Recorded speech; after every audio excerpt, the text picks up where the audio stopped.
Good morning, everyone. The December 5th, 2023 Commission meeting of the Douglas County Board of Commissioners will come to order. We welcome you today. County Clerk, would you please take the roll for the record? Yes, sir. District 1 Commissioner Ricky Dobbs.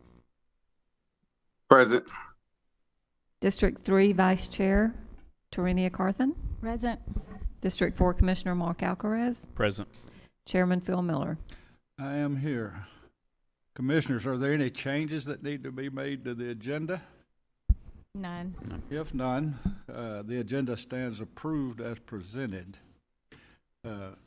We're pleased today to have a good friend of mine, Pastor Edwin Ford, with us this morning to lead us in our invocation. And please stand for the invocation, and after the invocation, please join us in the pledge of our flag. Heavenly Father, we come today before your throne of grace that we may obtain mercy and find grace this morning to help this dear county today, God. We are a county, God, that has not forgotten you. For you promise in your word that we don't forget you, you won't forget us.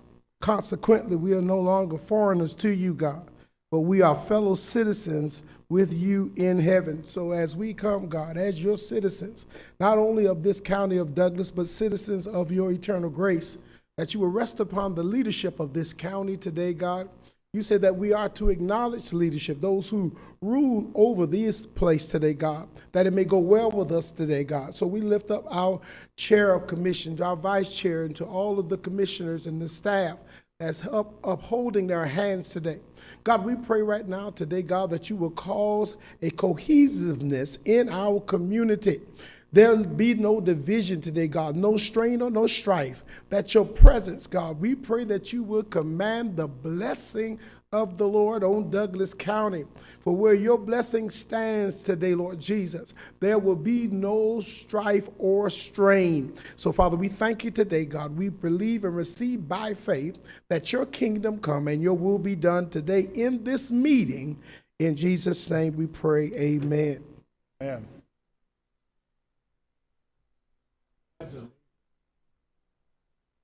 United States of America, republic which it stands, one nation, under God, indivisible, liberty.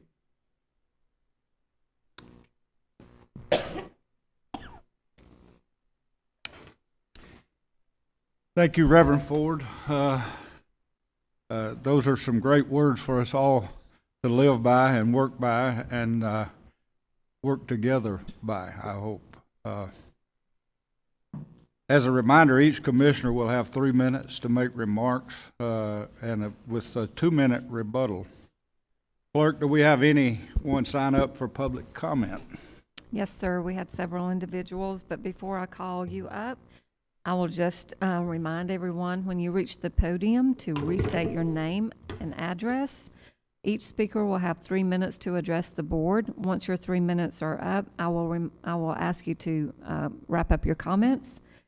And also, when you approach the podium, please speak directly into the mic. So the first individual who signed in is Tara Nichols.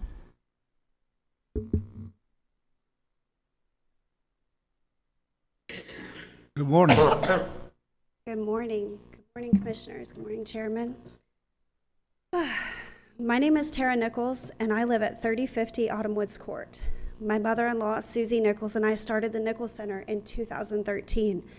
At that time, Douglas County did not have the wealth of community partners and nonprofit services, such as the many amazing community partners that are here with me today.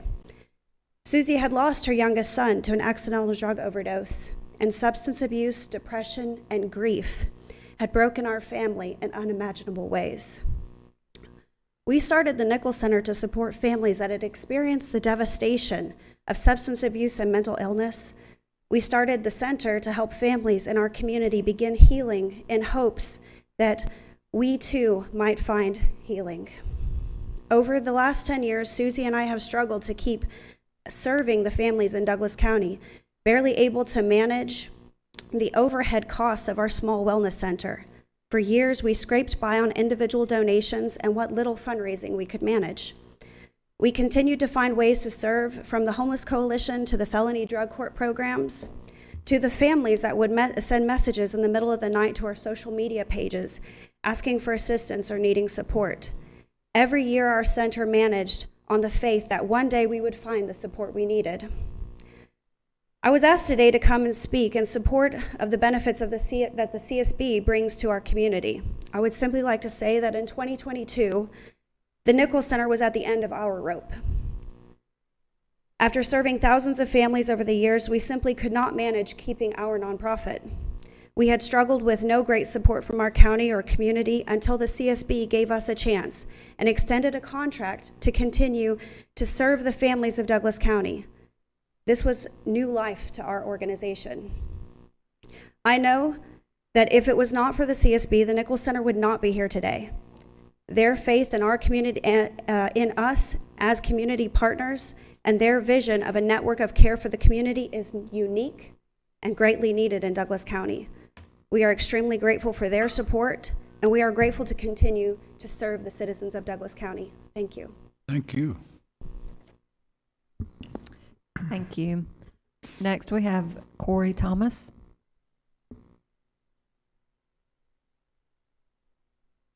Morning. Hey, good morning, Board of Commissioners and citizens of Douglas County. Let me get my right quick. Hey, first, my name is Corey Thomas. I reside at 2934 Beaumont Road, and my comments today are aligned with business item 20 and my support for the CSB. I served in the military for 23 years, and also, a college graduate, and 5 years as a business owner as I transitioned out of the military. And I learned a lot about Douglas County because I have a daughter who has lived here and grown up here her whole entire life. So yesterday was something that really touched me most, and I want to speak from my heart right now. Yesterday I saw politics, people, and pride. And in the politics of it, I saw a lot of individuals sharing their opinions amongst one another, and it looked as if they were arguing, but at the same time, they're just being passionate about what they believe in. But our citizens take that as an argument, and it creates a lot of division amongst our community. But what our citizens don't see is when the argument and what they see is over, we go to the back and we shake hands and we get ready to have this conversation another day.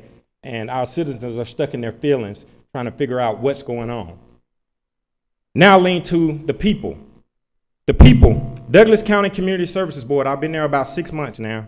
And as I've actually worked with the CSB, here's what I've seen.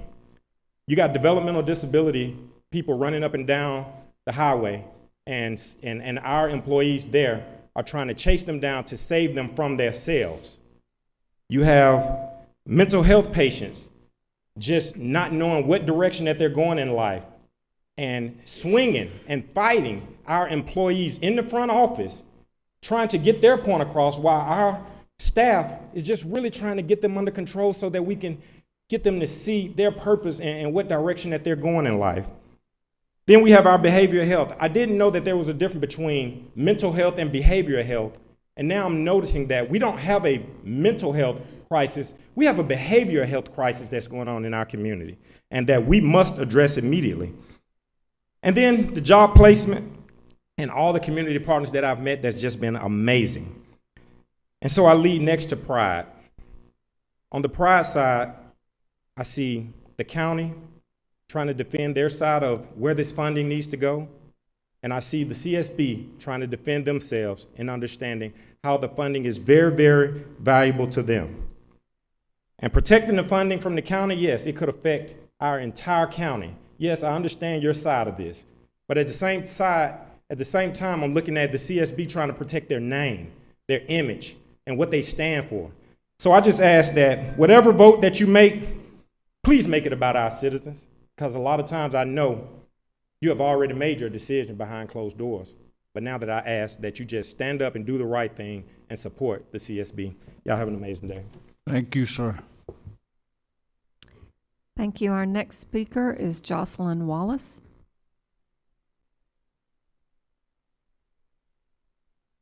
Good morning.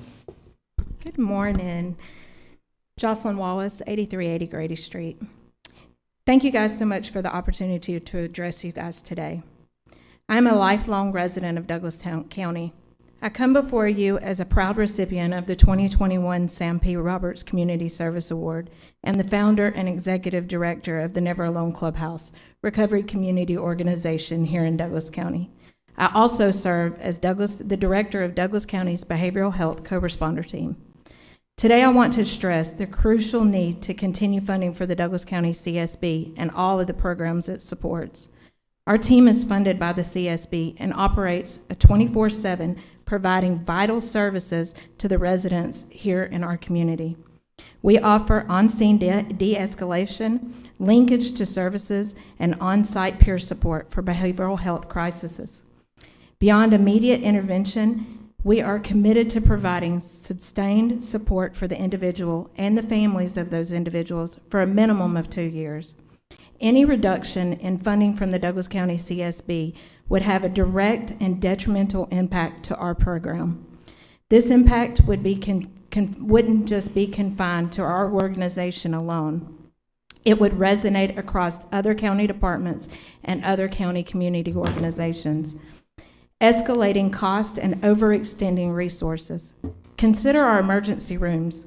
Reducing our capacity to respond effectively increases the strain on these departments, compromising the quality of care and driving up costs.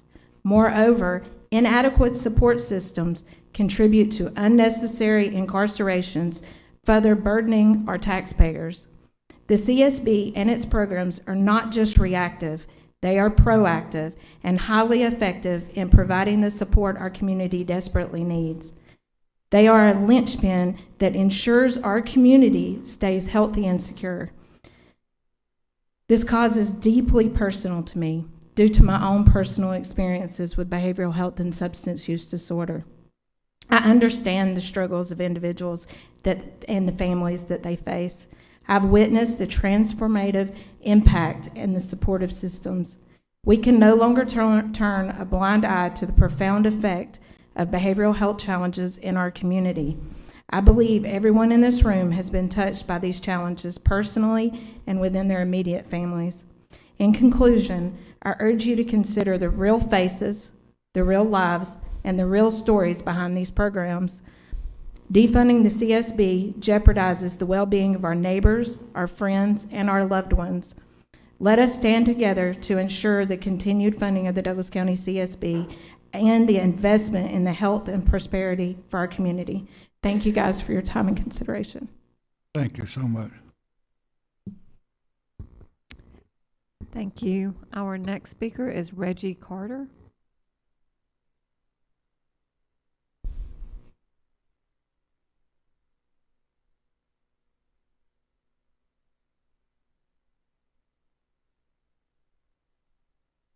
Good Good morning. morning. And thank you all for the opportunity to speak before you this morning. My name is Reggie Carter. I'm the current Director of Operations for We as Men, a nonprofit organization that's located here in Douglas County, where our mission is to build today's young men to be tomorrow's leaders, to be strong and successful in their personal and professional lives. I am a person that has been in the nonprofit arena for the past 21 years, working with Boys and Girls Clubs in Virginia and Louisiana, and just recently relocating here to the Douglas County area. I just want to talk about item number 20 as far as in our support for the Douglas County Community Service Board. I want to thank you for this opportunity again to speak to you concerning this item and the reallocation of those funds. I've had the privilege of working with the DCSB for the past 3 months, which is not a long time, but it's been amazing as far as the impact that I've seen that the Douglas County Community Service Board provides.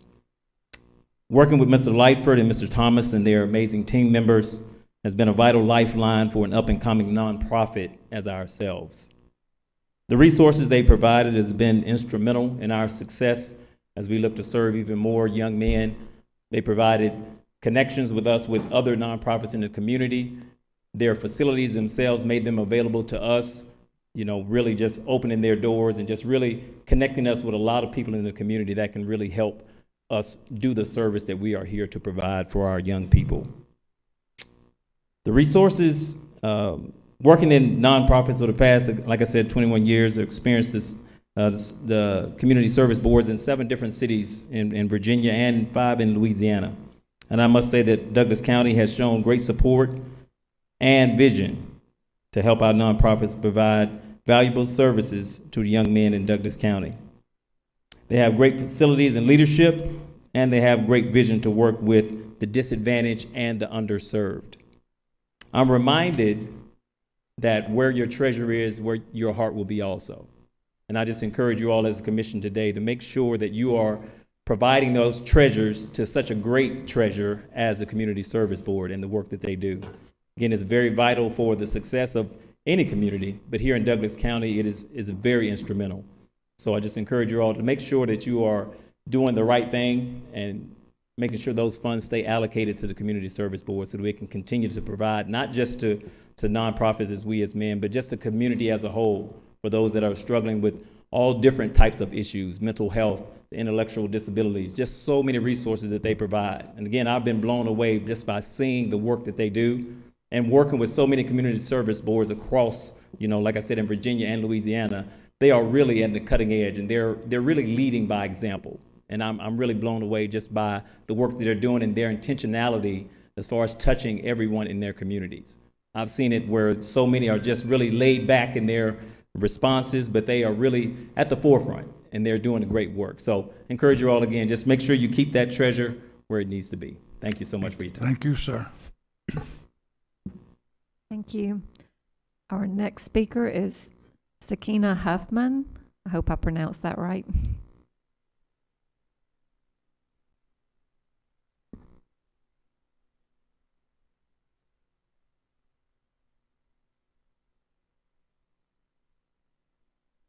Right. Good morning. Good morning. Hello, my name is Sakina Huffman. I'm at 3788 Craigie Perch. I'm a licensed marriage and family therapist, and I am currently the interim director of clinical services with Families First, who is in partnership with One Douglas and Douglas CSB. I would like to reference agenda item number 20. I've served in the mental health social service field for over 15 years in many capacities: case management, therapist, supervisor, and now in my current role.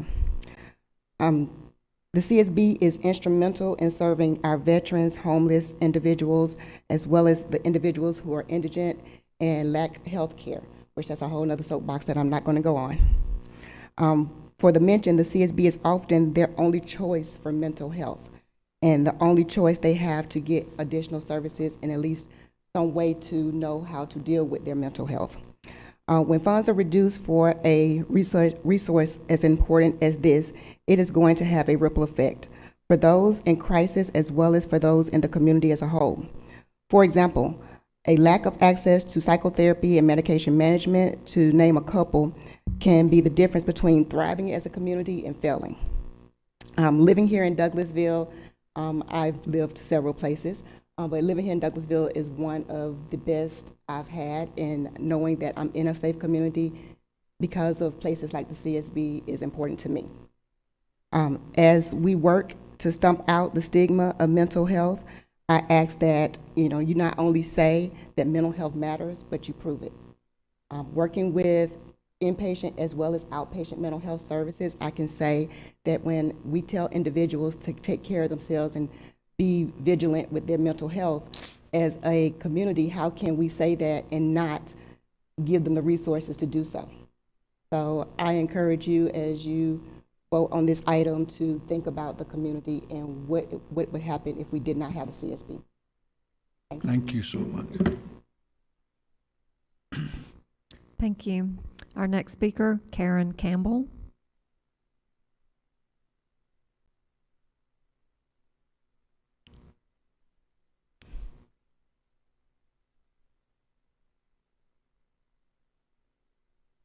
Good morning. Good morning, everybody. My name is Karen Campbell. I live in Anawake Trails in Douglasville. Don't want to say my address out loud, but it's on the paper. I'm standing here as a resident, as a community leader, and as a partner of CSB. In September, I became partner with the CSB, and I did not even know they existed. I would go to Buggy Busters and Thumbs Up Diner and see that building and never even really looked into what was going on until it was brought to my attention. I went and viewed the CSB Center and the Resource Center, and I was wowed. And I knew immediately I wanted to be a part of what they had going on. Because my background, I came from Cobb County, and I moved to Douglas County in 2012. But when I moved to Georgia in 2004, I came in contact with the Center for Family Resource. You may know about that in Douglas County. And I was in their transitional housing program, and that program empowered me to really do what I'm doing right now. And I'm also the founder of the Women of Douglasville, a group of 37,000 women here in the Douglas County area. So I hear the cries of our community each and every day, all day, all day. And so when I came in contact with the CSB and saw what they were providing to the community, I knew this was the answer. This is the answer. And I'm just speaking as a resident right now, as a person, I'm so emotional. It's emotional. But I knew this is what we needed. And when I saw what they provided, I immediately enrolled one of my family members, an 11-year-old boy, into the Youth Innovation Center. And they pick him up 3 days a week from his school, middle school, and take him to the Youth Innovation Center. I don't know what they're doing down there, but he's a totally different child. He had severe social anxiety, I would say. Going into a room, putting the hood on his head, wouldn't say hi to people, wouldn't say hi to family members. And now this boy has totally changed. His grades, he's now an A student. He has more friends than I've ever saw him have. And he's a totally different person, even in my household. So I'm just speaking just off text. I just want y'all to just figure it out. I don't know anything about what happens behind closed doors. I try not to get myself involved in political stuff and, that sort of thing. But whatever needs to happen to fund the CSB, and I want to say even fund it even more, because I sit in the Resource Center. There's so much that could happen in that building for the residents of Douglas County. So much can happen with the CSB that if we had more funding, even the funding that they have now, and even more funding, it can happen. And this could be like a game changer for Douglasville, the county of Douglas County. The CSB could be the game changer for everything. And I really believe that. So I just wanted to make sure I said my piece in support of the CSB. Again, my name is Karen Campbell, founder of the Women of Douglasville. And that's it. All right, thank you all. Thank you so much. Thank you. Our next speaker is Henry Robinette.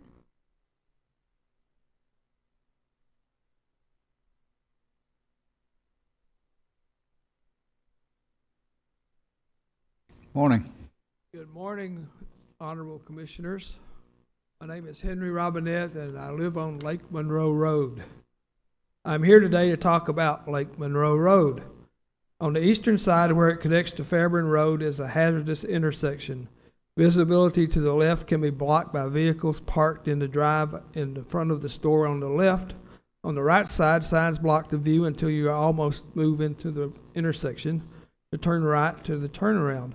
Several months ago, I noticed that cables had been laid down to count traffic on the intersection, but no traffic light has been added. We need a traffic light there.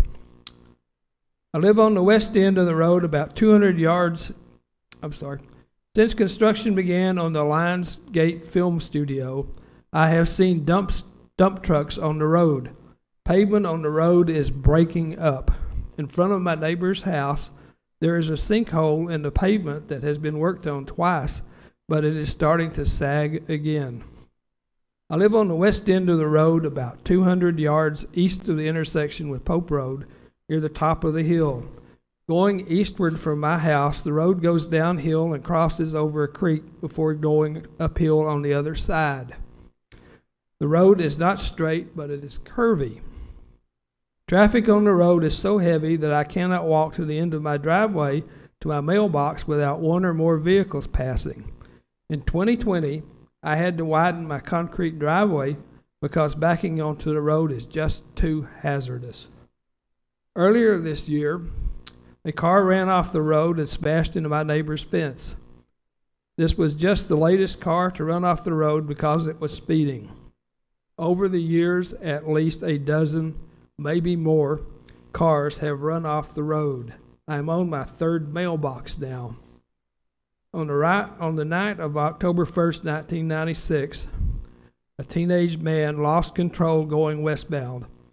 He took out 20 feet of my neighbor's fence in his mailbox before plunging into the ditch and flipped upside down and then skidded into a tree in my yard. He died on the way to the hospital. Afterwards, I asked the county for guardrails to be installed to keep cars from running off the road, but nothing was done. Recently, the 4-year-old daughter of my new neighbor across the street managed to climb over the gate of her driveway and got into the road. Fortunately, another neighbor saw this and snatched her out of the road. Today, I am asking you to put in some speed bumps on this hill to slow traffic down so that no more cars will run off the road. Thank you. Thank you, sir. Thank you. Our next speaker is Sharon Bachtel.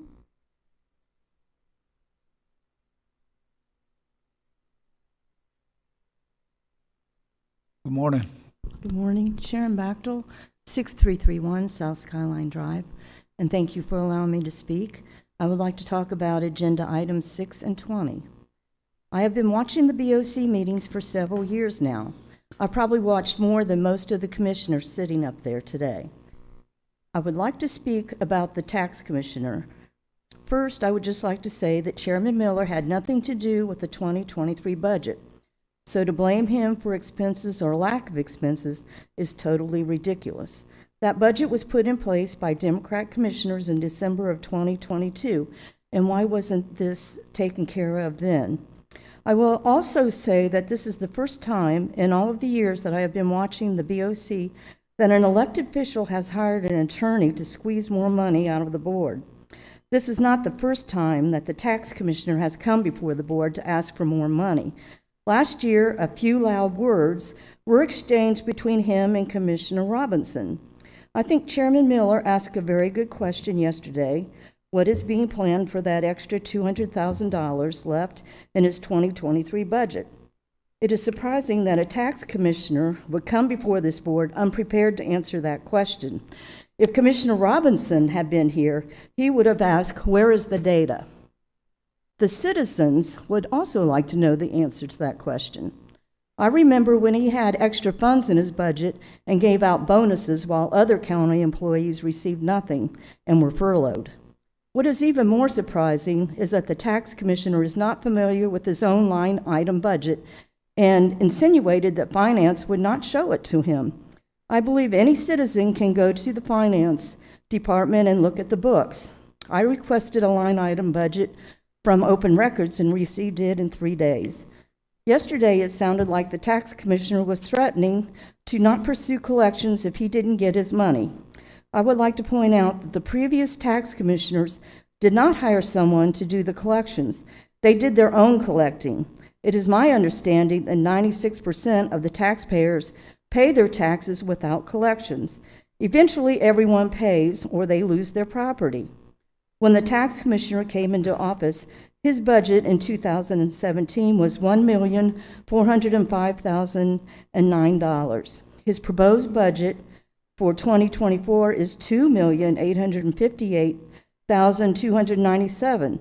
That is almost $1.5 million more, and the county has only grown 12%. Not only has his budget doubled, his staff has doubled. This means more salaries that we have to pay and higher taxes. If the tax commissioner really cared about the citizens, he would be looking for ways to cut his budget instead of increasing it. I would also like to speak about the CSB. I think that Mr. Lightford and his staff has done what they have done at CSB has been awesome. I am hoping that the board can make sure that the CSB is adequately funded to help the needy of this county. These are hard times for many. I also have a question. In the 2023 proposed budget, funds were put into the finance department budget to hire a grant accountant. So where is that grant accountant? Thank you again. Thank you.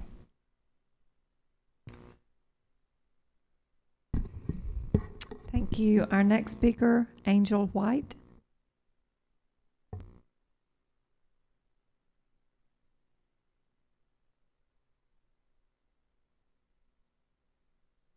Good morning. Good morning. This morning, my name is Angel White, and I am here in 3 capacities. I am here as a citizen of Douglas County. My family lives here, my husband and I work here, and our children go to school here. So I am here as a citizen of Douglas County. I am also here as a small business owner, as my law firm also operates out of Douglas County. But I am also an advocate at my core. I am the executive director of the Trinity Center, which is previously known as the Douglas County Task Force on Family Violence. Excuse me. Our agency provides direct client services for victims of domestic violence, sexual assault, and crimes against children. Our domestic violence unit provides critical resources here at the courthouse, assisting those who require an application for a temporary protective order. Our sexual assault unit provides forensic medical exams for those who have been offended on. And our Child Advocacy Center provides critical resources as well as interviewing children for court where there are allegations of sexual abuse, physical abuse, or witnesses to violent crimes such as homicides. We work closely with our community partners, law enforcement, the district attorney's office, and all of our community partners to ensure that our county is safe and that those who offend on people in our county are held accountable. Earlier this year, I was approached about the CSB and their initiatives for One Douglas. I heard Mr. Lightford's vision as to what he wanted to do with respect to the One Douglas. I went and viewed the location off of Stewart Parkway several times during its build out. I saw the vision, I saw the work, and I appreciated where they were going and what they wanted to do. As you see, there are a host of nonprofit organizations here today who were invited to get into a contract with the CSB to provide resources all at one location so that members of our community who needed assistance from multiple areas, not just one, not just my agency, not just another agency, but everyone would be housed at one location so that it could be a one-stop shop. If someone came in and they needed our services, but also needed mental health services, housing, things like that, we could just walk down and knock on someone's door and say, hey, this person needs your help. And that kind of community partnership is so vital.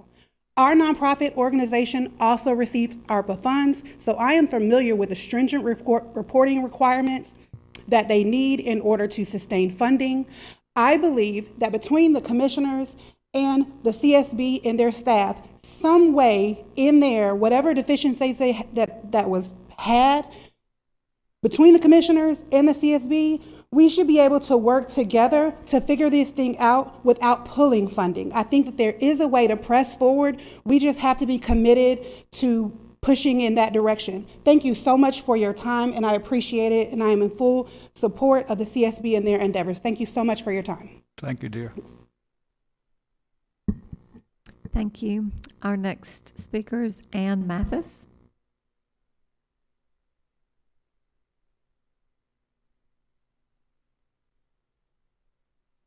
Good morning. Good morning.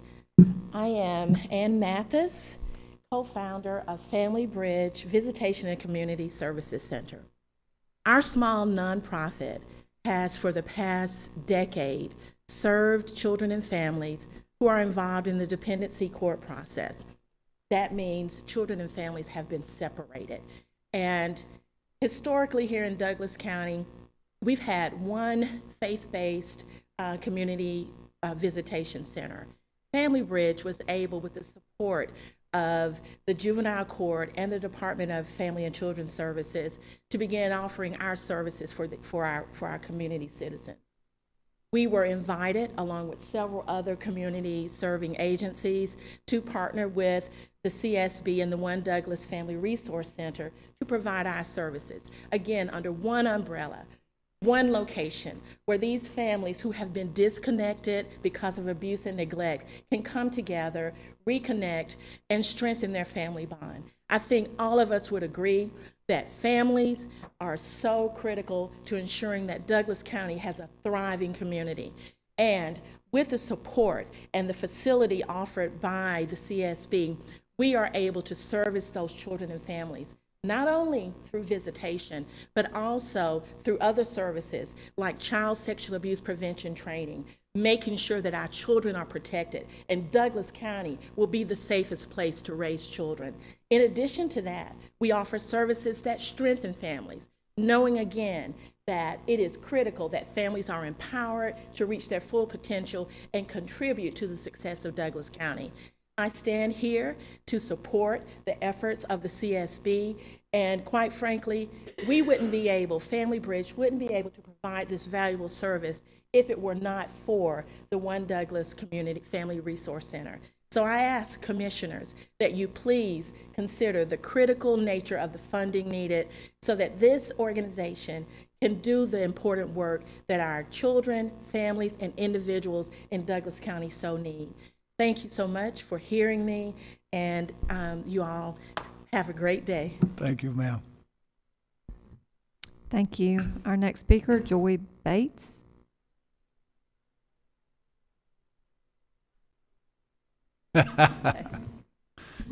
That concludes our citizen input. Okay. Thank you. We appreciate all the comments. I think everybody up here is also interested in CSB. We do have some accounting issues that we have to deal with, and hopefully we can resolve those, and you and us can continue to serve this county. We have a presentation of the Georgia Recreation and Parks Association Awards to Gary Dukes, who's probably been around long as I have, and Tammy Cochran. Dr. Gilchrist will present. Good morning. Good morning, Mr. Chairman, Madam Vice Chair, members of the board. The Georgia Recreation and Park Association District 5 Distinguished Professional Award recognizes individuals who have made outstanding and lasting contributions to leisure services in the recreation, parks, and our conservation profession during their career. This is the highest award District 5 can bestow on one of its members. Mr. Gary Dukes, Douglas County Parks and Recreation Director, is truly a distinguished professional in all things parks and recreation. The man, service with distinction, superior leadership, a unique ability to inspire and motivate, impeccable character, mentor to several local and regional parks and recreation directors and associate directors. His accomplishments: hosted the American Amateur Baseball Congress World Series, spearheaded the development of the 1996 Summer Olympics beach volleyball complex, as well as the volleyball competition itself, aided in the development of the Jester's Creek in Clayton County. In his stellar career, he has overseen the construction and programming of hundreds of facilities in both Clayton and Douglas County, to include recreation centers, athletic complexes, swimming pools, aquatic centers, tennis complexes, nature centers, and hundreds of miles of walking, jogging, and equestrian trails. Finally, 50 years of continuous service in parks and recreation. That's the combined tenure of the last 9 U.S. presidents. 50 years,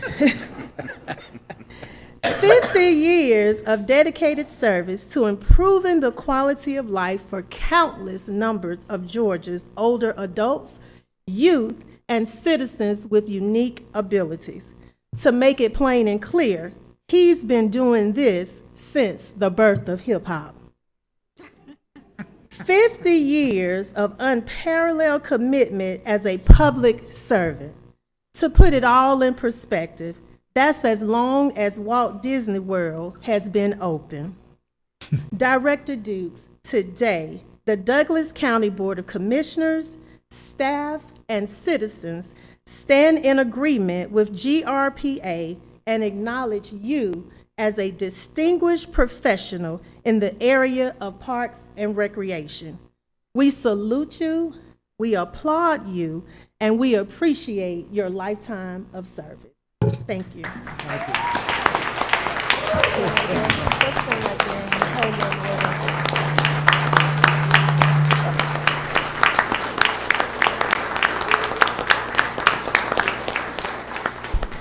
Our Parks and Recreation Assistant Director, is it going to be Chad or you? Okay, okay.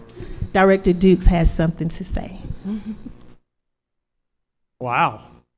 I didn't know I was that old, really, until I got through with that. But as you know, all of you know, especially all of you out there, you don't receive awards like this unless you got people around you that are really well professionals and do a good job.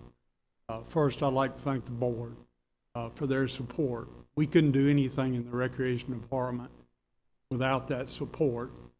Our Recreation Oversight Committee with Commissioner Dobbs and Commissioner Carthen, we appreciate your leadership, Parks and Recreation. And I certainly like to thank our staff.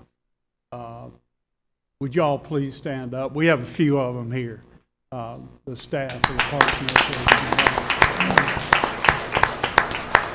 You know, we have accomplished a lot in the county. We've built a lot of facilities under the commission's leadership and the administration's leadership. We built new facilities. And when you build new facilities, you certainly have the opportunity to increase programming, which we've increased it, and you'll hear in a few seconds about Tammy Cochran, who's one of our programmers out of Deer Lick Park that has done some amazing programs here in the county. But when you build the facilities and you upgrade your facilities and you increase programming, guess what? You increase revenue. And one of the goals I had when I came here was to increase the revenue in the recreation department. First started, revenue in the department was under $100,000. Happy to say we're on goal this year to break our all-time revenue with over $500,000 revenue for the recreation department. Again, thank you, and Chad, you want to come up and talk a little bit about it? Good morning. How's everybody doing? Great, buddy. Back in October, I had the opportunity to present Director Dukes and Tammy Cochran with these well-deserved awards through GRPA. And today I was asked to brag on Tammy just a little bit. Tammy Cochran is a 15-year veteran for Douglas County Parks and Rec. She is our community programs coordinator. And when we were putting this award together for Tammy, it asked, why is this participant deserving? Tammy was born and raised in Douglas County. Like I said, she's a 15-year veteran. She loves this community and she loves our department. Just to brag a little bit on one of her programs that she provided this year. We did ice skating this past weekend at Deer Lick Park, and we had over 860 ice skaters. That on Sunday we were supposed to close at 6, but we didn't leave there. Tammy didn't leave there till 9 or 10 o'clock. That just shows what kind of heart Tammy has for this community and for this department. I am very pleased and honored to present Tammy again with this certificate from Douglas County, and we're very proud of you. Keep up the good work. Good job. Tammy won the Programmer of the Year award for GRPA. So congratulations.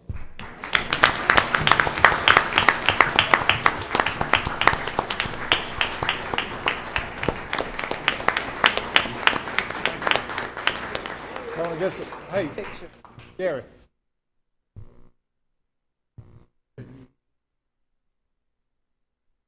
Downstairs? Yeah, because they've got. Oh, you got a big group? Okay.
Okay.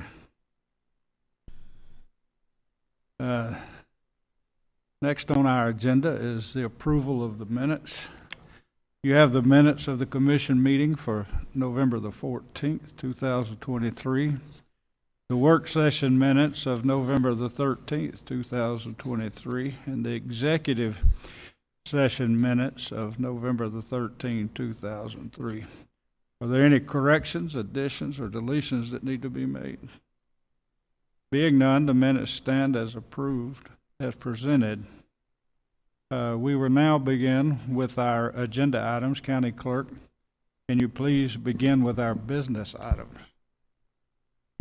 Yes, sir. We have number 4, which is appointment of Andra Brantley to the Behavioral Health and Disability Board, effective immediately. Chairman, I move to appoint Andre Brantley to the Behavioral Health and Disability Board, effective immediately. Second.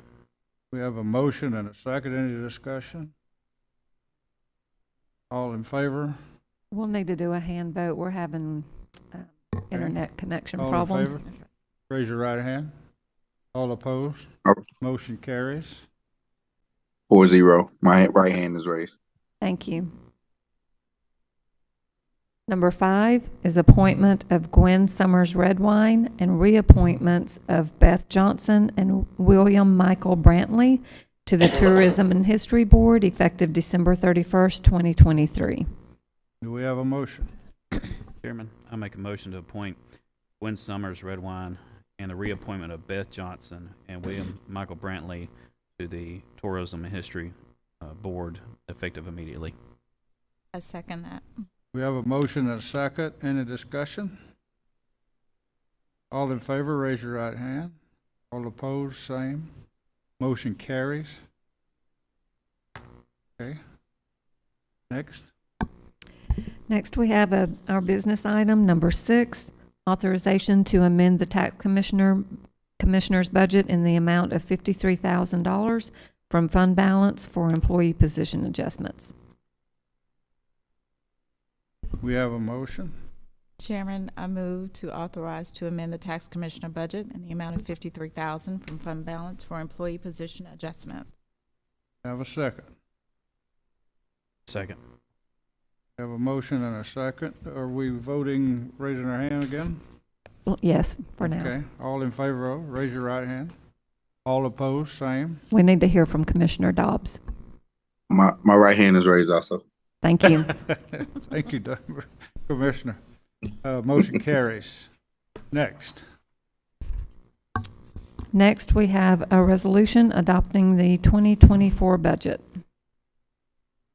Do we have a motion? I make a motion that we approve the 2024 budget. Second. We have a motion and a second. All in favor? Discussion. We need discussion. Any discussion? Vice Chair? Sure. Absolutely. So, again, will Ms. Miller please come down? So for those who may not have been in attendance yesterday, what is the Douglas County Board of Commissioners asked to approve this year? The total general fund budget. Yes, the total general fund budget present before you is $127,279,876. I noticed on yesterday you said that there were possibly some adjustments that needed to be made. Can you identify those for the record? So the first is in communications. It was $77,567, and this is to capture a new hire. So their new proposed budget that's before you is $645,810. You have the district attorney's office. We're requesting to increase their budget by $385,986, and this is for grant employees, and this is the grant match portion. Their new budget will be $3,557,460. Next, we have Superior Court Felony Drug Court. There's an adjustment to add $27,596, and this is due to grant employee match. Their new 2024 balance budget would be $362,889. We have the state court, and as I mentioned, initially it was listed as $1,760,161, And this was $61,619 $1,000 more than their request. So that was an error. So we're requesting to reduce their budget. So their budget would be in line to what they actually requested, and that's $1,014,542. The next is public defender. We're requesting to increase their budget by $81,739. Their new budget would be $117,194, and this is grant match, and this is for grant employee match. The next is the tax equalization board. This was a part-time position, was not carried over to the 2024 proposed budget, and that amount was $47,118.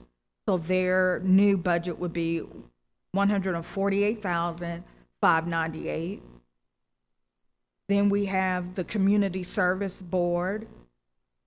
Initially it was $600,000. We're requesting to reduce it by $375,000. Their new budget would be $225. $225,000? $225,000. So it went from 1.2 million to 600,000. Now we're down to 225,000. Yes, and that's only due to item 18. If item 18 doesn't, we would recommend, either back to the 1.2 or the initial, what was initially proposed, which would be the 600. Okay. The next and last item is the activity center. Initially, the proposed budget was $282,550. We're requesting to add $373,341, and that would leave their balance at $655,891, and this is due to the employees. The whole salary for their employees were not listed, and that was a system error. It did not bring it over. However, the items that I mentioned, we've offset it with fund balance. We set aside $600,000 because when we were dealing with the match, we calculated that it was a possibility for the match employees that we would have to set aside money. We're using, out of that $600,000, we're using $556,728 to offset the budget to stay in line with the financial policy and keep the budget at last year's revenue amount. But if you're using fund balance to balance the budget. Well, not fund balance. You're still outside the policy. Right. I didn't mean fund balance. I meant contingency. It was part of the 127. I'm sorry, I misspoke. It was not fund balance. We're not going to fund balance. Fund balance is not funding this budget. Okay. The proposed budget. Anything else? Oh, that's it. So how are we with the other departments as far as technology? So last night I did receive several phone calls and concerns and amendments or questions from $2,000 to $1 million. And what I did recommend to the county administrator this morning, I believe, to do a mid-year budget review. And at that point, we will take a look at the trending, how budgets are trending. And if we have budgets are trending over, then we'll also look at budgets that are under budget too, and adjust for those and present that to the board. And this is right in line with the millage rate also, because the board will also be determining the millage rate. As it stands now, the proposed budget before you, that's no millage rate increase. but also we're anticipating no digest increase. So, we know that once we receive the proposal for the digest, there is going to be some type of increase in the digest, and if so, that does equal to more revenue. But we don't know that, so the budget before you anticipates no growth and no increase to the millage rate. But if we do have to add something, then the board will have to make a decision if they adjust this budget that the millage rate may have to be looked at. I know yesterday we had the tax commissioner at the podium, and he expressed that he had requested or needed an extra $200,000 in his budget in order to deliver the services. Have you had a chance to speak with him regarding that, and has his budget been adjusted for that? I did. No, we haven't changed the proposed budget, only the items that I've mentioned. So if the board, approves, then I would just need an amendment to the tax commissioner's line item by 200. I believe we spoke last night, and he mentioned it was 217,000. 217,000. Yeah, so just amend his budget by the 217,000, and that'll give him the additional funding for the 2 additional headcount. Got you. Can you talk to me a little bit about where our fund balance is, since you brought it up? I kind of want to know where are we with our fund balance? Okay.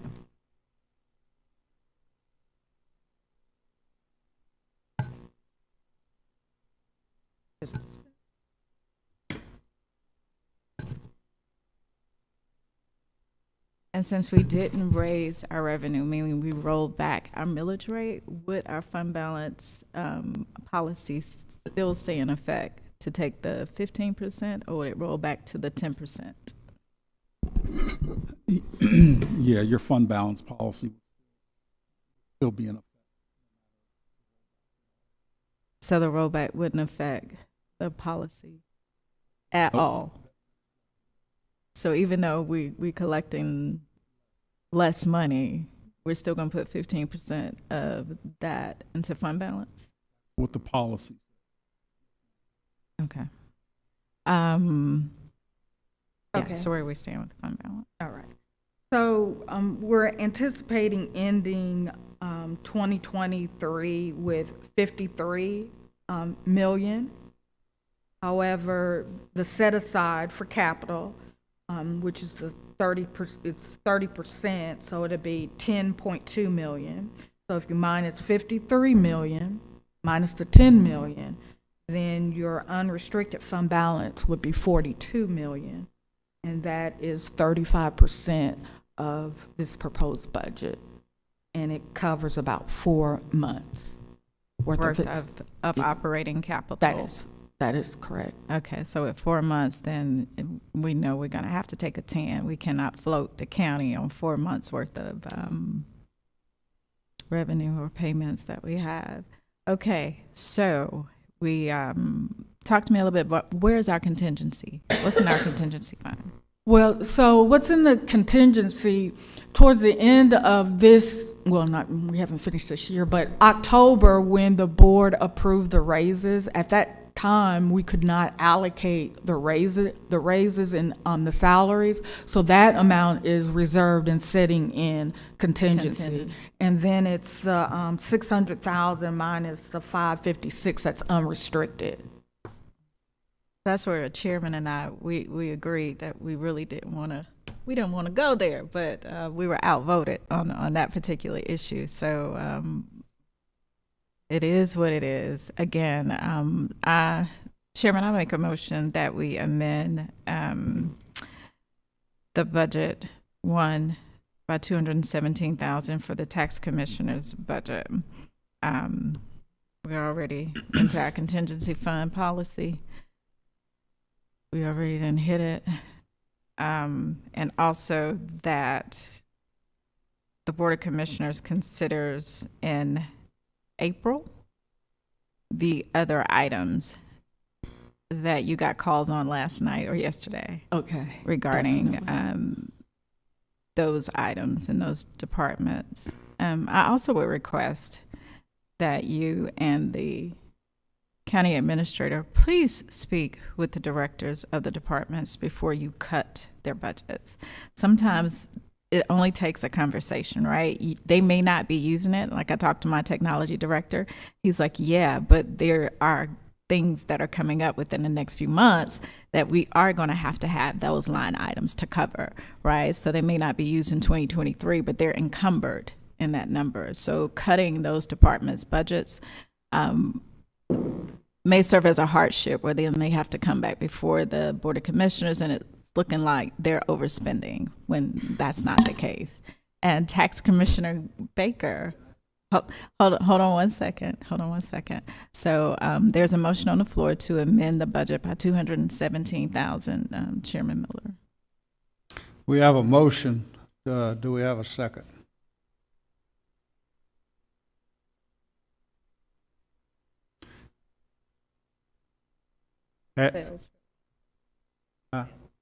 The motion fails with the lack of a second. Mm-hmm. Okay. So since I still have the floor, Commissioner Baker, if you would like to approach the podium, you may. But, quick note. You know, I don't know where anybody got the impression that I would not collect taxes. If that was the impression they got yesterday, that's not true. We've always had a 95, 96% collection rate. We plan on keeping that. And the reason I keep asking you guys how short you were when you rolled back is one thing about the tax commissioner's office. And you guys always know I'm looking for funds. And I asked you how much you were missing. I've asked you that several times. And Chairman Miller and I had this conversation that I would come up with the $5 million that you were short. Did we not have that conversation? And we talked about it. Well, I've come up with your $5 million that you were going to be short when you roll back that rate. One thing about the tax commissioner's office, we're always looking for the ways to find money. And one way was with the state. The state wound up, I applied for it, and we got the $5 million. It's been approved. I will have the $5 million in my hand this week. You will receive a check for that $5 million. And any other places that I can look for funds for the county, I will do that. And I've told you that. So you are not that $5 million short. We've recouped that $5 million when you did your rollback. And I guarantee you, I'm leaving here as we speak to go pick up that check. So I wanted to let you know this is one of the reasons I showed up today. Thank you. And I will make sure my counterpart in finance, who called me at 8 o'clock last night and we talked, I didn't have that information that we had that $5 million till this morning. So you will not be that short that money. And as I leave here, I will go pick that money up and bring it back, and I will hand deliver it to Ms. Roslin. Well, thank you. I wanted you to know that since you got all this stuff going on this morning. Yes. And that may help you make some decisions that Yes. were very hard for you to make. Maybe that'll make it easier for you. And Ms. Baffle, I'm sorry you misunderstood. I will not ever not collect taxes. That makes me look bad. And I'm going to offer you this again. If you have a problem with my budget, I will sit down in my office and go over my budget with you line item by line item. Some of the things you don't know that I have no control over, the board has no control over. One of the things is that the state used to pay for all our computers and all our printer and some of the other stuff. They came back to this board and to every board in the state and said, we're not paying for that anymore. So they have to pay for it now.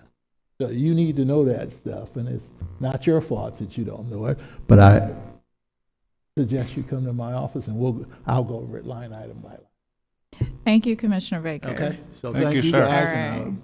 we'll have that check to Rosalind today. Thank you so much. I appreciate Thank it. Ms. Miller, if you'll come back to the podium.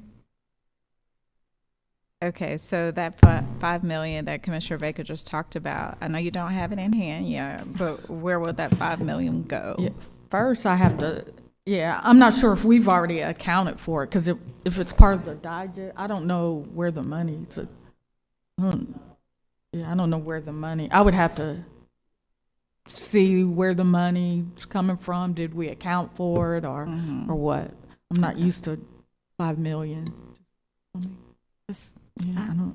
I get it. You'll do your due diligence. Yes, thank you. That was not possibly accounted for because we didn't have it in the coffers.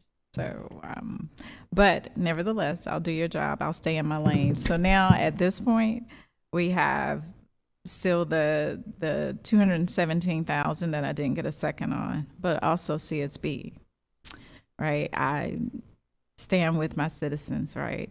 I know yesterday I talked the longest I probably ever talked in the 5 years that I've been a commissioner. But when I'm passionate about something, I think everyone will know it. And so with CSB being deduced to $225,000 when we know that they provide more than, $225,000 worth of services, I'm going to ask this board to amend again the budget for CSB back to the 1.2 million. I know that we'll then deal with item number 20 in an adverse way, but I'm pretty sure, like the citizen said, it's administrative, it's accounting. We can deal with it. The county is not hurting with $42 million sitting in its fund balance, right? So we're not hurting. But if we don't fund the CSB, what we will do is hurt the citizens and those nonprofits that actually depend on that. So, Chairman, I'm going to try this one more time before I give the floor back over to you, to amend the CSB by 1.2 million and to amend the tax commissioner's budget by $217,000. Okay. I move. We have a motion to increase CSB's budget to what? 1.2 million. 1.2 million, and included in the motion is 217,000 for the tax commissioner. Do we have a second? I'll second it. Okay, we have a motion and a second. All in favor? Is there any discussion? Is there any discussion? Discussion. All right. Rosalind. Yesterday, I'm sorry, I'm just a little confused. The total from what I'm looking at that I got this morning proposed for the tax commissioner is a little bit different than the $3,075,297. Please confirm that that's what we're looking to adjust this to. If adjusted, it'd be $3,075,297 for the tax commissioner. Oh, for the tax commissioner.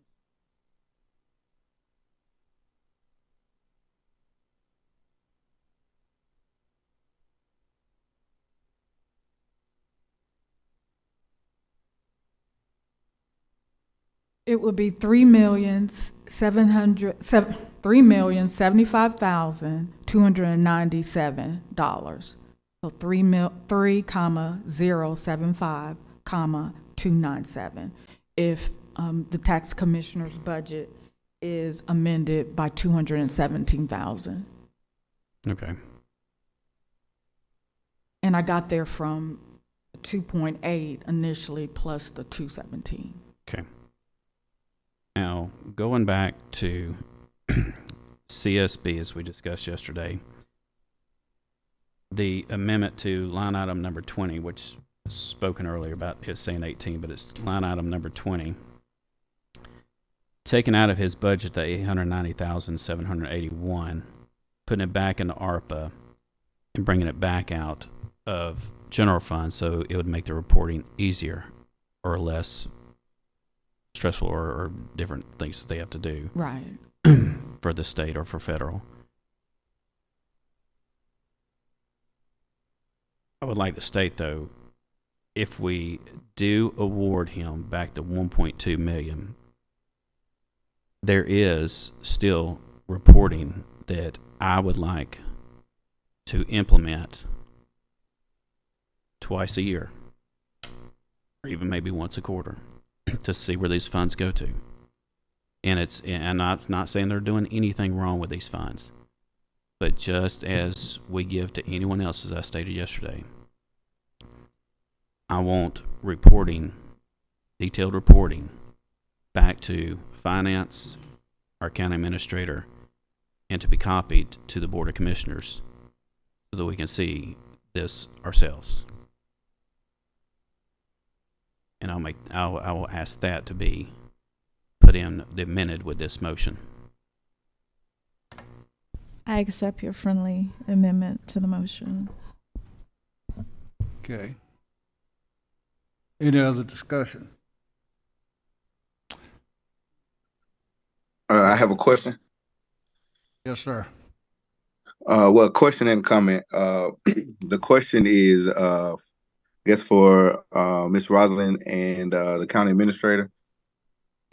If line item 20, if this doesn't go through and line item 20 goes through, because I'm understanding that they're contingent upon each other, that my question is, could there be a budget amendment at any point throughout the year? Oh, definitely. Yes. And that's what we were kind of anticipating. Once we receive receipts, we can make a budget amendments at that point. And with the reporting, we can even present it, especially if we do have a budget amendment. We can, present the reporting and request the board to amend the budget. Yes. Okay, so what we approve today isn't necessarily set in stone. We could approve a budget today, and then once everything is in order, we can amend the budget to increase it back to that 1.2 million. That is correct. Okay. Okay. Well, I guess I don't need I don't have a comment anymore. Just that question and clarification. Thank you, Chairman. I yield. Any other comments? I have one. There's some wonderful people that have gotten up and spoken about this great organization. Some very intelligent people, some people with college educations, and some people probably with doctorate degrees.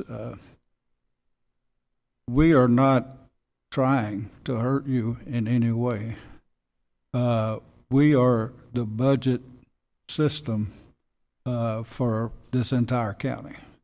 And in this entire county, we require you to furnish us receipts for how you spent that money. That's all we are asking for. With this group of people, and with in Landmark, our consulting firm, and with those people, all of you could get your heads together and come up with what we need in order to satisfy our accounting procedures, and also maybe to keep from having to pay money back to the federal government that's already been spent by CSB. And all we want is receipts. We're not asking for anything unreasonable. We're not asking you to go way out of your way. I can't imagine an organization as big and as helpful to this community as it is, not having an accounting system where it's all documented already what we need. And we've asked for that since I've been here, since July. And we've met with Mr. Lightford, and we've explained what our needs are. I am not willing, I don't mean to be stubborn, but I guess I am, but I am not willing to increase that budget until you give us what a very reasonable request, which is the receipts for the money that's been spent. Even if it doesn't comply with ARPA, if you'll just give us the receipts, we'll try to help you. That's all we're asking for. So that's where I stand. I hope you understand. It's not that I'm against you. I'm for you. I'm for what you do in this community. And together we can do a lot more. But we all have procedures and policies and rules that we have to go by, and I expect you to go by them too. That's where I am. Any more comments or questions? Vice Chair Carthon. Thank you for that, Chairman, and I understand where you're coming from. However, I know that you're new, and you probably have not had a chance to look at the recent transactions regarding those receipts. I know we talked about just dropping off boxes yesterday, and I was made aware that the CSB, with the use of his two-person staff over there in their finance department, got together and electronically submitted receipts as well. So as of yesterday, because I sit on the board, I was actually able to find out from Director Lightfoot that over $356,000 just on yesterday had been identified, which now brings that total up to about $500,000 that has been identified.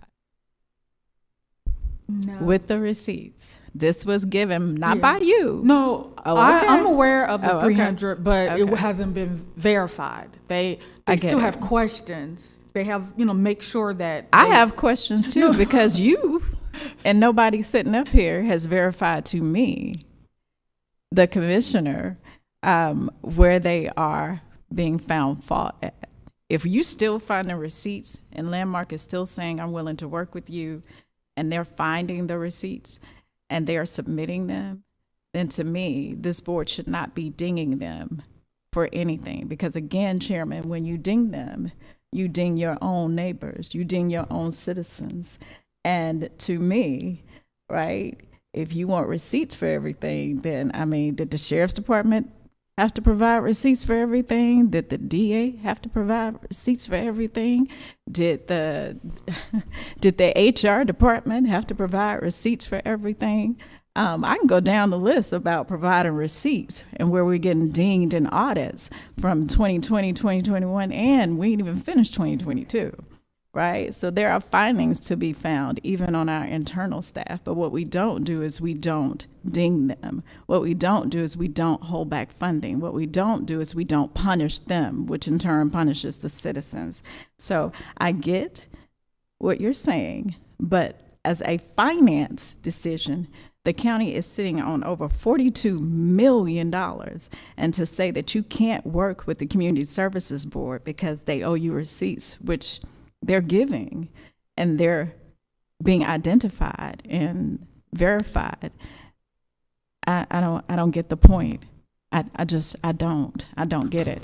However, until this board, and this is what I would say to you, Chairman, until somebody on this board can actually show you the finding and the receipt of a finished audit, you are making a decision that ultimately destroys the very essence of who we are as a community.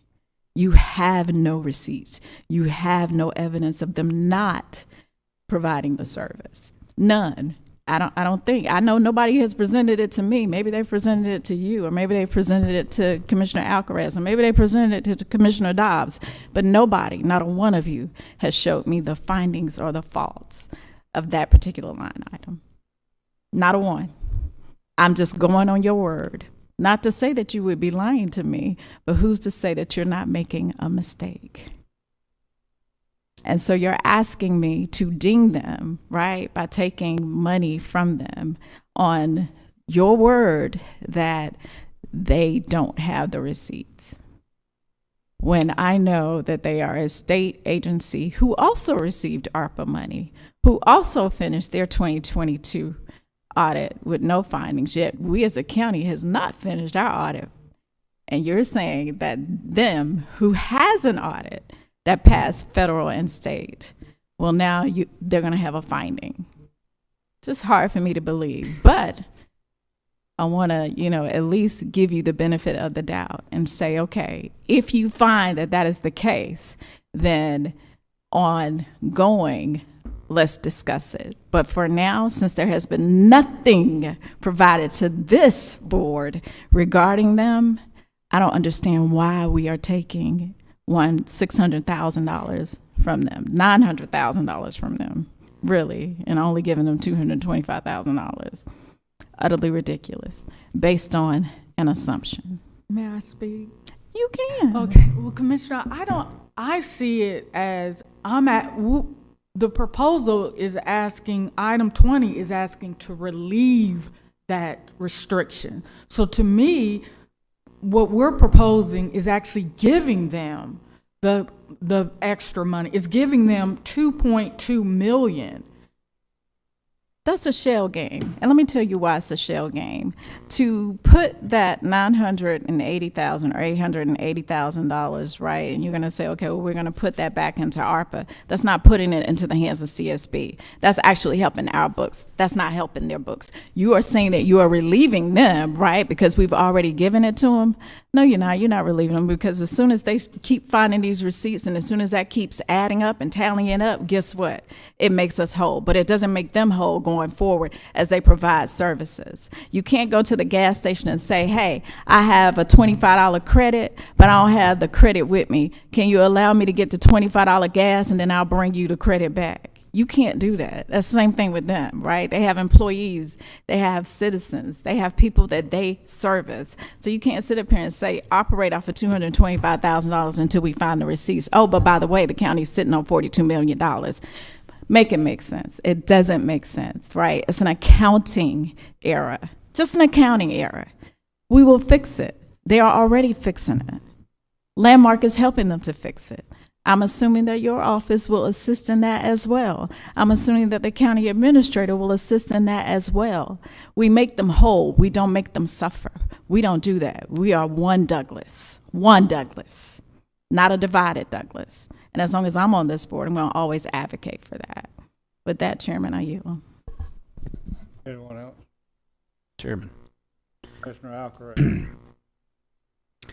I'd like to make another sub-amendment to my also sub-amendment.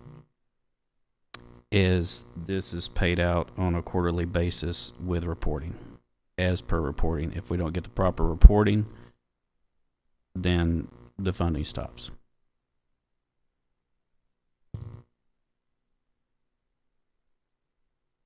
Anyone else? In response to the vice chair, I'm not dinging anybody. I'm not trying to hurt any of you people. I hope you understand that. Yes, I was sheriff for 16 years and worked there for a long time, 46 years. But every time I was given money as a detective to go out and maybe buy drugs or undercover or whatever the expenditure was, I had to turn in the receipt. I cannot imagine any business or any government saying, here's the money, receipts aren't necessary. I can't imagine anybody that has an accounting department accepting that rationale. I'm not, the vice chair seems to suggest that, we're trying to hurt you. We're not. We talked to, and I've just been here since May 18th, but we talked to Mr. Lightford in my office in July. It's November or December, excuse me. And we still don't have what we need. All we need to do is prove what you spent it on. Then we'll give you the rest of it. Isn't that the way the business, isn't that the way the world works? If I'm wrong, I sincerely apologize, but I don't want to hurt you. I don't want to hurt any of you. But that's my feeling about it, and it's not just you. It's any department in this county that we give money to. We expect you to show how you spent it. If that's wrong, I'm just wrong. I don't know if I can allow you to speak, sir, or not, but you keep raising your hand. Whether I can or not, you've got something to say? We can't, Chairman. Huh? We can't. I can't? No, sir. I guess I'm not in charge. Chair, question. I have a question, Chairman. I'm sorry? I have a question. Yes, sir. If Commissioner Carthen, she mentioned that there was an audit that was completed by the at the state level. So if there was an audit completed, should we already have the receipts for that audit or the results for that audit that was turned over to our finance department? Is that the case, Rosalind? Great question. Yeah, no, I'm not sure of their requirements for their audit. They're separate entities, so I'm not sure what they have to do for their audit. I just know what Douglas County has to do for its audit, so I'm not sure what they had to provide. Because I mean, I don't know. I guess it's the same. I guess as you say, I don't know either. But traditionally in audits, you account for money coming in and money going out. So, is there a way that we could get the findings of those two audits at the state and federal level? I think that was mentioned. We can get their audit, but also you have to remember this federal grant is in the Board of Commissioners' name and not, so it would be totally different. It's like a pass-through. Like they have different requirements with their audit since we're passing through the money to them, just as like Douglas County has different requirements from the federal providing the funding to us. So we all have different, responsibilities and requirements. So yeah, we can get a copy of their audit. But I'm sure if they had to provide the receipts but it's the state level and the state didn't give them the money. So I would have to look at their audit to understand. Yeah, but it's state money. If they were audited by the state, we're talking about federal funds, so Okay, so the way I understand it, you're saying, because I guess they had two different line items of money. So maybe in that audit, they only list the part of the money that they received and where it went. But my question is, have they or can we get a copy of that audit? Because I think from what it sounds like, we just need to know where money went, and I feel as though a audit should have that kind of justification.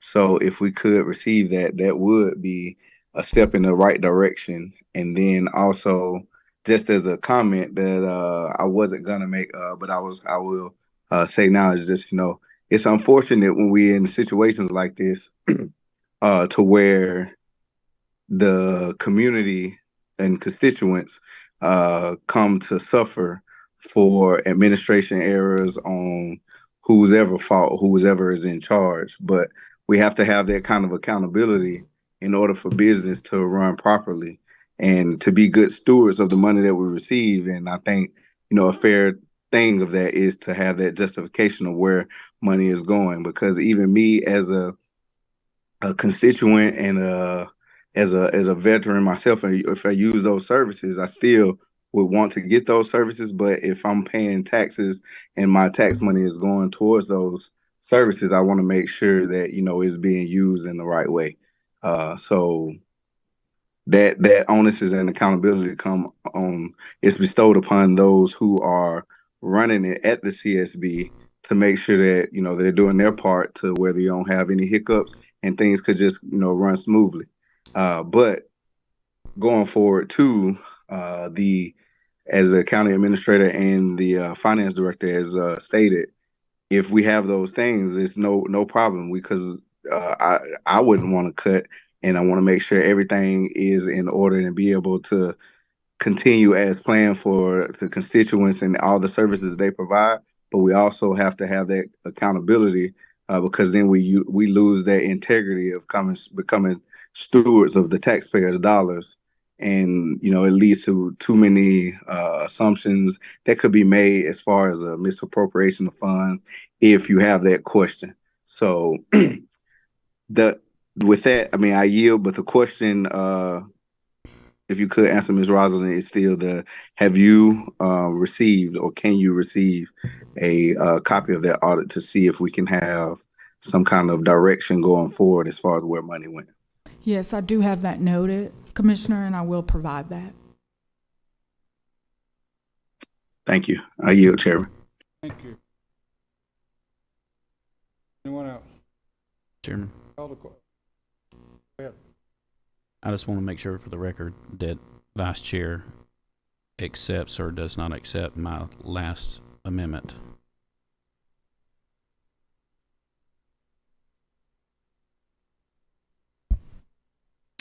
I do. However, I will state, since I have the floor and you asked me a question, I will state that the same scrutiny that we are putting on CSB that we put on everybody else. I just heard some statements here, right, about drugs being bought, but that receipt may have been given to the sheriff, but I can guarantee that the sheriff did not give that receipt to the Board of Commissioners.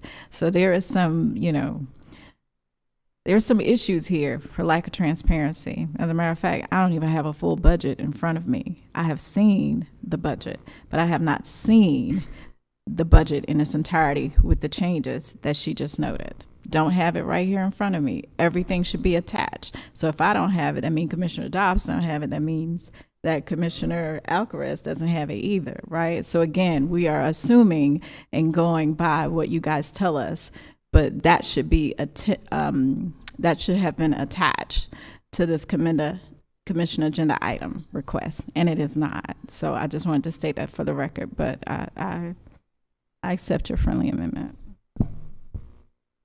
So, just, I'm trying to understand. You have. I yield back, Chairman. Go ahead. Huh? I yield back. Just talking. So you don't think that we ought to require seats from the people that allow or allot money to? Did you ever hear me say that, Chairman? Yeah. You never heard me say that. You said that the sheriff didn't do that. I said that you gave a receipt to the sheriff's department for the drugs that you bought.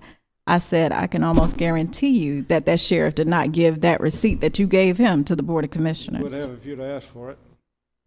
Okay, so again, you stated that every dollar should be accounted for with receipts. I still do. I believe that as well. And the CSB, although they are not here, I'll speak on their behalf, has given receipts to the county. It is identifying those receipts where we have the problem. Not that they haven't given them, it's identifying them. And again, this is an accounting issue. It has nothing to do with the money not being spent, the money not being accounted for, but the accounting error in the places where, we're talking about. So let's just say, for instance, and this is one of the ones that we got in our CSB board. You have a homeless person on the street who has also been identified as having a behavioral health and a mental health disorder. We get them off the street, they go into CSB care, they receive their medication, they also receive housing, financed by the state and by the county.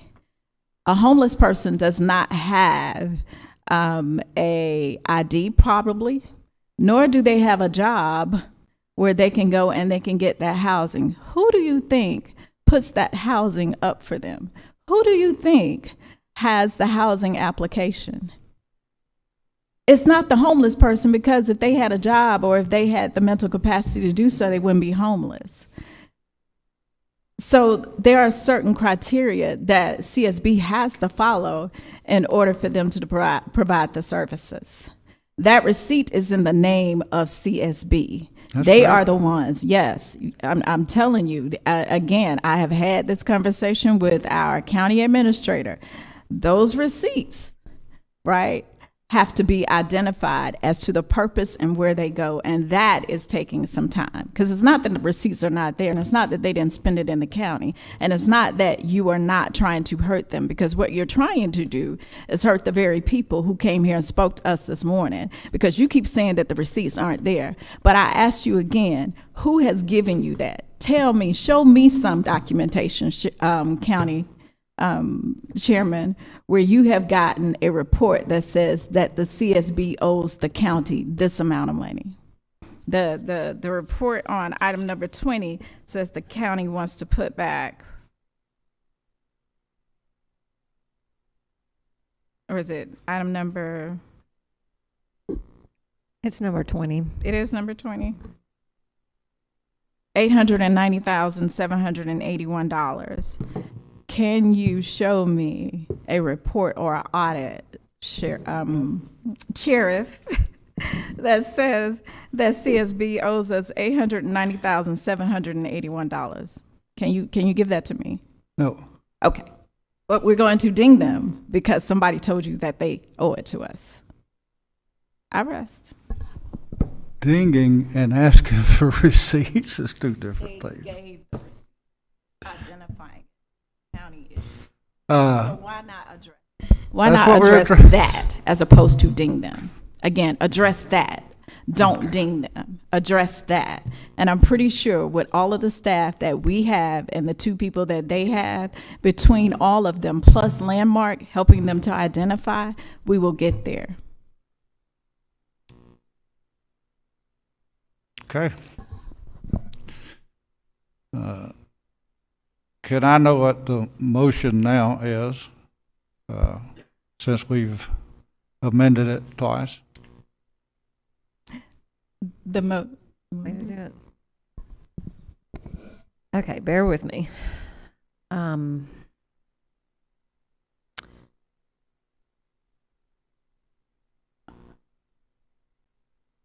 I think We had a motion from Commissioner Carthen to amend the budget for CSB back to 1.2 million and to also amend the tax commissioner's budget by 217,000.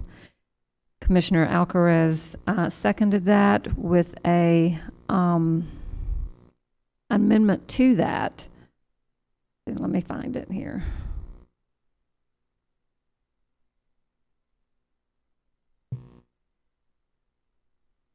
That if we award the 1.2 million, there is still reporting to be sent in twice a year or at least once a quarter, and detailed reporting would go to Finance, County Administrator, and Board of Commissioners. Vice Chair Carthen accepted the motion. Commissioner Alcaraz made an additional amendment that if we don't get the proper reporting, the funding stops. Is that correct, Commissioner Alcaraz? Correct.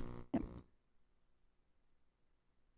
Okay, we have a motion and a second.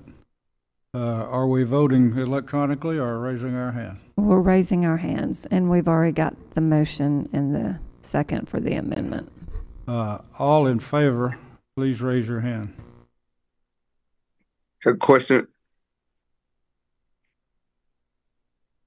What did he say? I was saying it was a question about what was stated for the motion and amendments. Want me to restate it? No, I just wanted to ask a question. Did you mention did you mention the 217,000 budget change within the tax commissioners? And then the other question I had was with that amendment that Commissioner Alcaraz had made when the funding stops, what does that motion what does that entail? Does that mean that they don't get any money, or does that mean that it will go back to the original $200 and something thousand?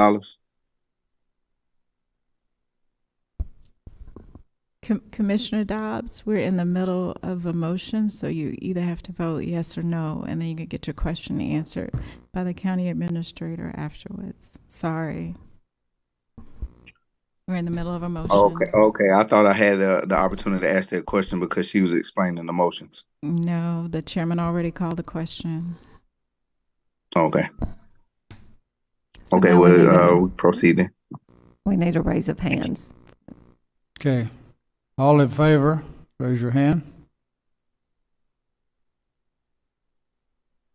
All opposed? My right hand is raised. He say his hand was raised? So that's Okay. 2-2. Yes. It's a 2-2, it doesn't carry. All right.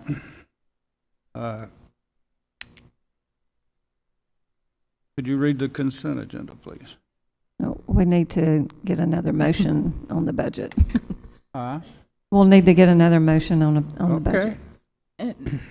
And may I speak, and also by law, we have to balance it, so if there's any additional adds, I need direction on where to get the money from, if it's gonna be fund balance. So that would have to be in the motion that we'll have fund balance as a revenue source. Like if, the board approves the, $217,000 to the tax commissioner and $975,000 to CSB. It didn't pass. No, I'm just stating as an example, if you add anything, like, and that would be like 1.1 million, I would need direction on the revenue source. By law, you have to have a balanced budget. So if you add something, you have to take it away. Okay. Does that make sense? Yeah. Back in. Thank you. Chairman. Yes, sir. I'd like to make a motion that we approve the budget as presented, and we could circle back after we found a resolution to both the CSB issue with receipts and findings, and revisit the issues with the additional money that the tax commissioner is asking for. Okay. All right, we have a motion. Do we have a second? I'll second it. All in favor? Raise your hand. Right hand raised. Motion does not carry. It's a tie.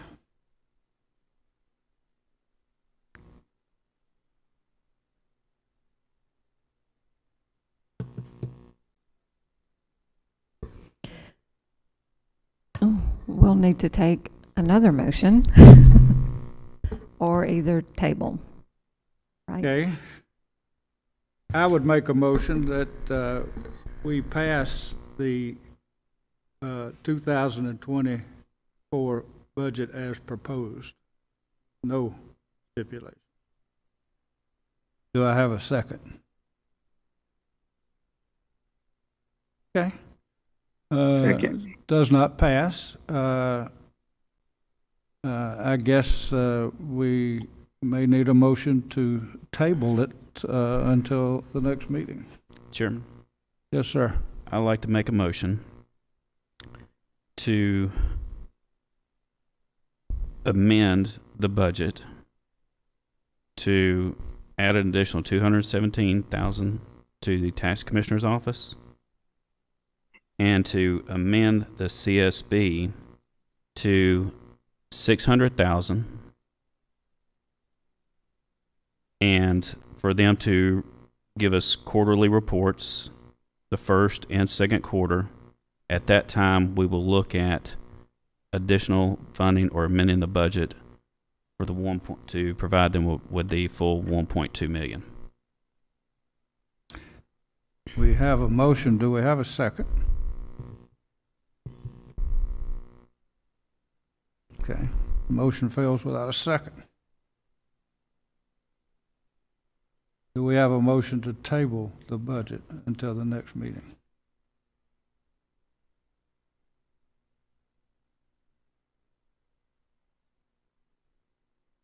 I know. I will make a motion to table the budget question until our next meeting, which I believe is is that the 17th? Which is December the 17th, 2023. Do I have a second? I have a Second. motion and a second to table it. Do I have any discussion?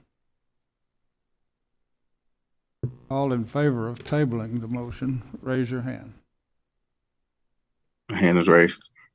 All opposed, same. The motion carries. All right. We have the consent agenda.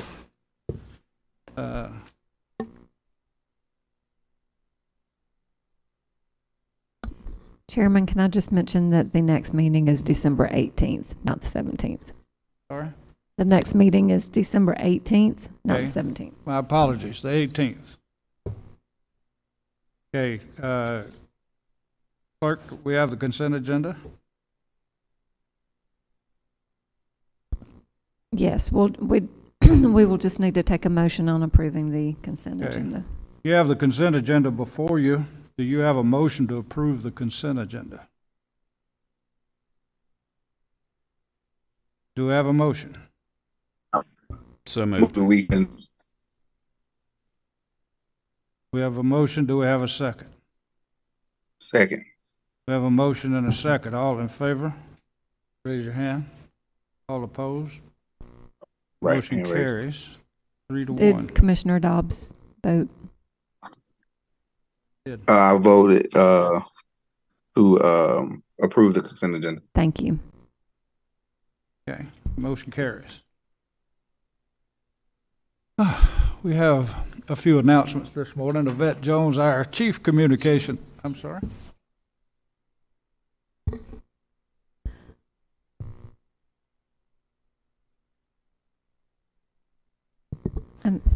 Clerk, can you announce the vote? Oh, the vote, I'm sorry. Yes. Motion carries 3-1.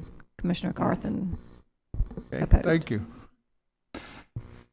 We have a few announcements this morning. Yvette Jones, our Chief Communication Officer, will come up to read our announcements. Good morning, Mr. Chairman, Madam Vice Chair, and Board of Commissioners. I am pleased to stand before you with a few announcements.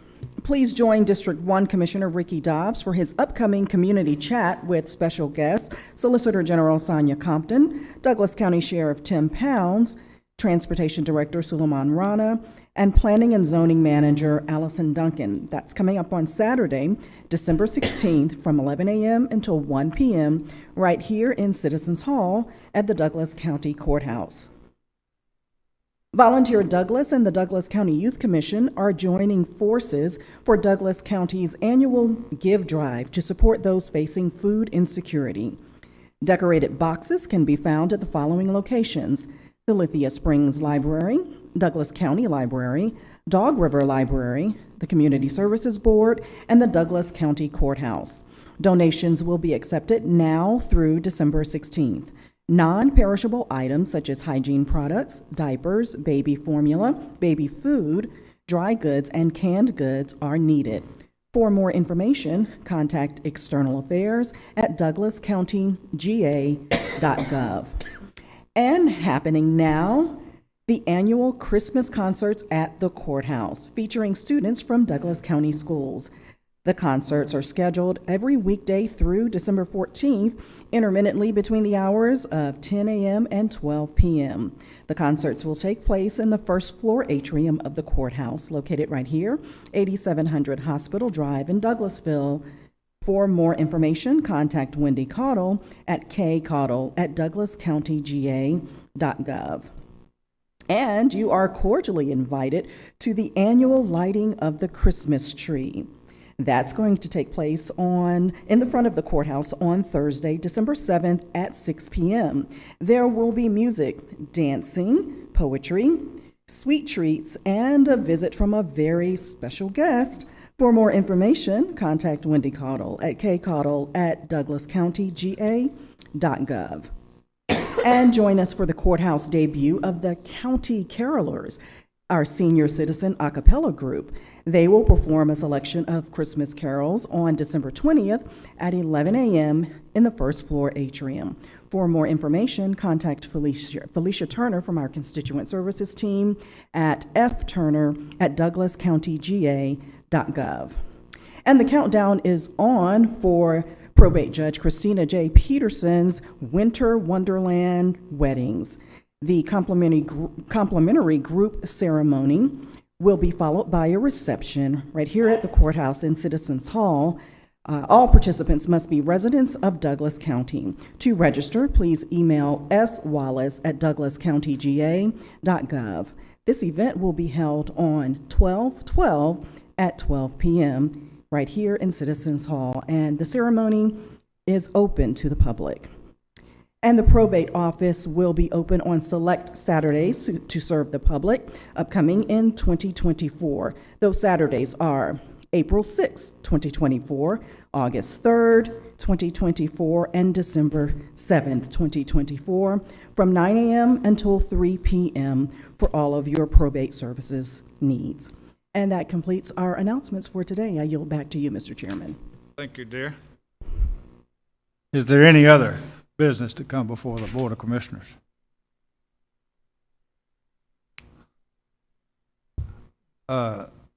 Attorney Coleman, do we need to go into executive session?